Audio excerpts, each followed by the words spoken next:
এখানে গণতন্ত্র বলে কিছু নেই।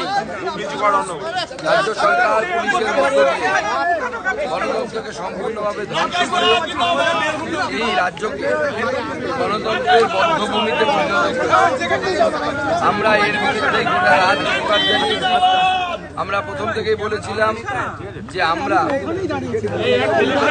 সই করে অর্থাৎ পার্সোনাল বেল বন্ডে আমরা জামিন নেব না। অর্থাৎ গোটা রাত ধরে আজকে আমরা আমার সাথে আমার প্রায় 32 জন কার্যকর্তা, তার মধ্যে আমাদের রাজ্যের জেনারেল সেক্রেটারি জগন্নাথ চট্টোপাধ্যায়, আমাদের 2 জেলা উত্তর জেলার সভাপতি, উত্তর কলকাতার সভাপতি অমগ্ন ঘোষ, দক্ষিণ কলকাতার সভাপতি অনুপম ভট্টাচার্য সহ 32 জন কার্যকর্তা আমরা জামিন নেব না আন্দোলন অর্থাৎ জামিন প্রত্যাখ্যান আন্দোলন এই শুরু করলাম।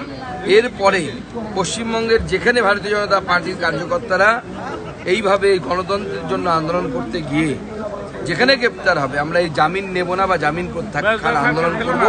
আমরা দেখতে চাই যে পুলিশের বেশি ক্ষমতা না বিজেপি কার্যকর্তাদের ক্ষমতা, কত জেল আছে আমরা পশ্চিমবঙ্গ পুলিশের সেটা দেখতে চাই। রাজ্যের একজন বিধায়ক তিনি বলছেন যে মহিলাটা ওখানে না যেতেই পারতো, এক্ষেত্রে তারও দোষ এড়ানো যায় না। দেখুন আমি আগে গোটা বিষয়টি বলিনি। গোটা রাত আমরা বসেছিলাম, আমাদের পুলিশের ছুঁচো গেলার মতো অবস্থা। প্রথমে আমাদেরকে বলা হয় যে সই করে জামিন নিন, আমরা প্রত্যাখ্যান করি। পুলিশ তারপরে বলে যে আপনারা সই না করতে হবে না, আপনারা চলে যান।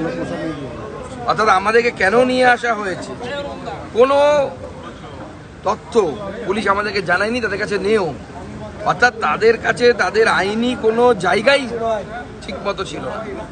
শুধু তাই নয়, তার সাথে সাথে আমরা যখন বলি যে আমরা সই করব না এবং আমরা বলি যে কোর্টের সামনে আমাদেরকে পেশ করা হোক, আমরা কোর্টে গিয়ে বলবো, মহামান্য আদালতের কাছে বলবো যে পশ্চিমবঙ্গের পুলিশ যে সামান্য 2 পা হাঁটার মতো গণতান্ত্রিক অধিকার আমাদের রাখতে চাইছে না, আমাদের দিতে চাইছে না, পুলিশ সেই সাহস দেখায়নি।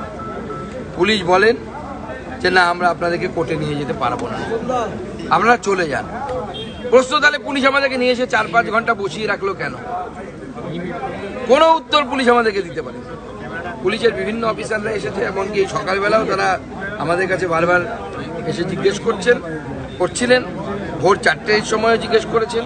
গোটা রাত আমরা বসে কাটিয়েছি বেঞ্চের উপরে, আপনারা নিশ্চয়ই ছবি পেয়েছেন। আমাদের বাইরে থেকে খাবার ঢোকানোর কথা ছিল, খাবার আমরা নিয়ে এসেছিলাম, সেই খাবার ঢুকতে দেওয়া হয়নি। জলের পর্যাপ্ত ব্যবস্থা ছিল না। ওষুধের জন্য আমাকে হয়তো করতে হয়নি, কিন্তু আমার কর্মীদেরকে ওষুধের জন্য কারো হাতে লেগেছে, তাকে ওষুধের জন্য অনেকক্ষণ তাদেরকে লড়াই করতে হচ্ছে, তারপরে ওষুধ পেয়েছে। তাও খাওয়ার ওষুধ পায়নি তারা, খাওয়ার ওষুধ তাদেরকে ভেতর থেকে নিতে হয়েছে। এই রকম পরিস্থিতি, এখানে একটি অগণতান্ত্রিক পরিবেশ এখানে অবস্থান করছে।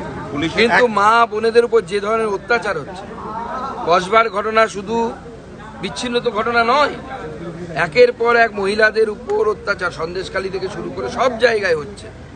এবং তারপরে 8 মাসের ব্যবধানে 2টি শিক্ষা প্রতিষ্ঠানের মধ্যে ভেতরে এই ধরনের রেপ, এবং একটিতে মার্ডার আর একটিতে রেপ বা গণধর্ষণের মতো ঘটনা ঘটল। কোথায় প্রশাসন? এরপরে একজন মুখ্যমন্ত্রী মুখ দেখাতে পারেন, তিনি সামনে আসতে পারেন এবং দাবি করতে পারেন আমরা এগিয়ে বাংলা মডেল চালাচ্ছি। এটা এগিয়ে বাংলা মডেল? তার লজ্জা করে না মুখ্যমন্ত্রী?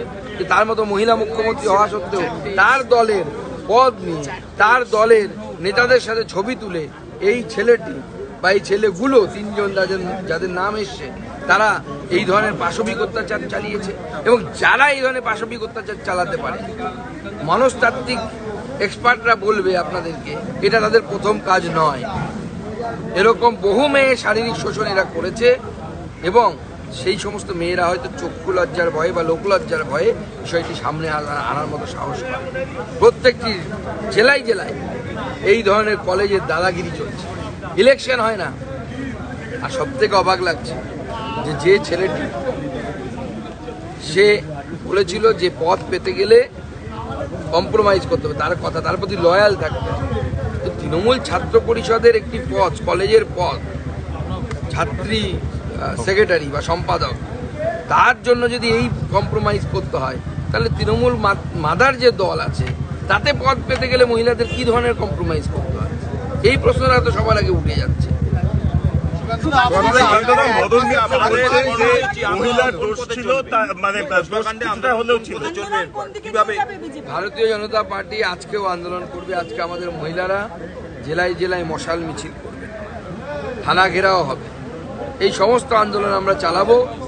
আমরা আগামীকাল সমস্ত জেলায় জেলায় কোথাও এসপি অফিস, কোথাও থানা ঘেরাও, এই সমস্ত আন্দোলন হবে এবং তার সাথে ভবিষ্যতে আমাদের আন্দোলনের রূপরেখা আমরা ঘোষণা করব।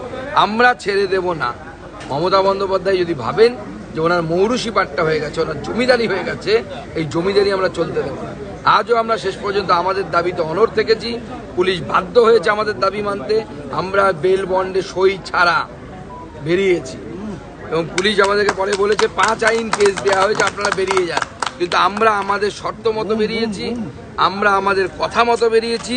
পুলিশকে আরও একবার ভারতীয় জনতা পার্টির দাবির সামনে মাথা নত করতে হলো। এইভাবে বারবার মাথা নত করতে হবে। তারপরে পশ্চিমবঙ্গের জনগণের সামনে এই সরকার 26-এ গতকাল আদালতে যাবে, গতকাল পুলিশ যা করলো তার বিরুদ্ধে আদালতে যাবে। প্রয়োজনে আমরা আদালতে যাবো। আমরা আইনজীবীদের সাথে কথা বলছি। এক মাসে 4 বার আপনাকে এইভাবে ডিটেন করা হলো, অ্যারেস্ট করা হলো না, তার পরিপ্রেক্ষিতেই তো কালকের প্রতিবাদ। গোটা রাত আমরা বেঞ্চের উপর দাঁড়িয়ে এই প্রতিবাদটা করলাম কেন? শুধু গ্রেপ্তার নয়, তার সাথে আমাদের মা বোনেদের উপর এই যে একের পর এক ঘটনা ঘটছে। যখন সরকার ঘুমিয়ে থাকে, যখন মুখ্যমন্ত্রী ঘুমিয়ে থাকে, যখন পুলিশ ঘুমিয়ে থাকে, তখন কাউকে না কাউকে জাগতে হবে। সেই জাগার কাজটা আমরা শুরু করেছি।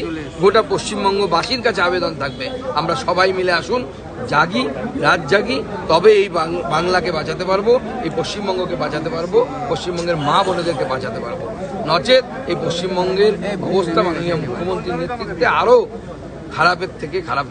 রাজ্যের বিধায়ক বলছেন যে ওই মহিলা তখন কেন গেছিল এই সময়, তাই অভিযুক্তরা নিয়ে গেলে এই ঘটনা ঘটতো না, তাই অভিযুক্তরা সুযোগ নিয়েছে। দেখুন, মদন মিত্র থেকে শুরু করে যে সমস্ত তৃণমূলের সাংসদ বিধায়করা এই ধরনের মন্তব্য করছে, তাদেরকে বলুন জনপ্রতিনিধির কাজ বাদ দিয়ে সাদা, গেরুয়া, সবুজ যে বসন ঘটনা দিচ্ছে, বসন করে বাবা সেজে প্রবচন দিতে বলুন, ভালো লাগবে। মহিলারা কি করবে, ছেলেরা কি ধরনের পুরুষ পড়বে, কতখানি ঘোমটা দেবে বা বোরখা পড়বে, এই সমস্ত ইয়ে দিতে বলুন, বাবা সেজে কাজে দেবে।